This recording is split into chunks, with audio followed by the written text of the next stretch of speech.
সবে মেরাজের নামাজও পড়বো, রোজাও রাখবো।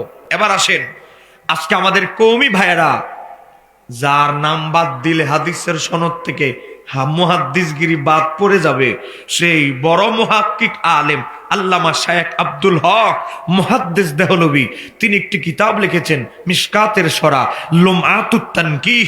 সেই কিতাবের ৯ নম্বর খণ্ড ৩৭৬ পৃষ্ঠা ৫৮৬১ নম্বর হাদিসের আলোচনায় লেখে, ওয়াল মাশহুরু, প্রসিদ্ধ হচ্ছে ফি সাবিআতি ওয়াল ইশরিনা মিন রাজাবিন, নবীর মেরাজের ব্যাপারে যতগুলো তারিখ আছে প্রসিদ্ধ তারিখ হচ্ছে ২৭ রজব। ওয়া আলাইহি আমালু আহলিল মদিনাতি, আর আমি আব্দুল হক মুহাদ্দিস দেহলভী মদিনায় থেকেছি, আমার যুগ থেকে নবীর যুগ পর্যন্ত সবাই ২৭ রজবই এই তারিখের উপরেই সবাই রোজা রাখতো, রাতে আমল করত। একটু জোরে কর ফাল্লে গিয়া শায়েখ আব্দুল হক মুহাদ্দিস দেহলভীর বিরুদ্ধে গিয়া কবরে ফতুয়া দাও মাজারে।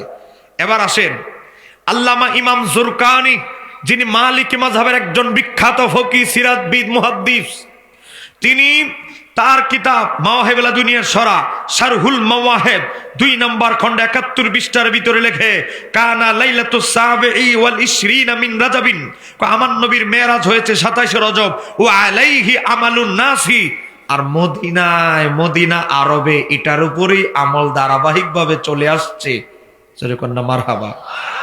এরপরে বলে কয়ালা বাদুহুম, আর বড় বড় ঐতিহাসিক, অনেক ঐতিহাসিকরা বলে ওয়া হুয়া আকওয়া, ২৭ তারিখে যে নবীর মেরাজ হয়েছে এটাই শক্তিশালী মত। জোরে কন্যা মারহাবা। মতামত একাধিক থাকতেই পারে, আমরা দেখব মশহুর কোনটা, শক্তিশালী কোনটা, আমরা যেটা প্রসিদ্ধ সেটার দিকে যাব। কথা কোন ঠিক কিনা? এবার দেখেন, এবার ডাইরেক্ট কওমি ভাইদের বড় হুজুরের রেফারেন্স দিতেছি, যারে না মানলে এদের অস্তিত্ব টিকবে না। তার নাম আল্লামা আব্দুল হাই লাখনবী।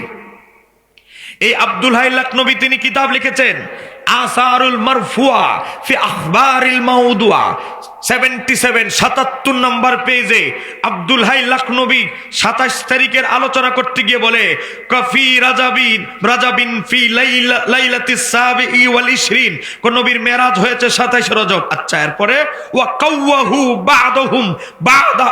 বাদুহুম, আর অনেক বাদ, অনেক আইম্মায়ে কেরাম, সিরাতবিদরা বলেছে ওয়া কাওয়াহু, এটাই শক্তিশালী। এটা যেরকম মারহাবা।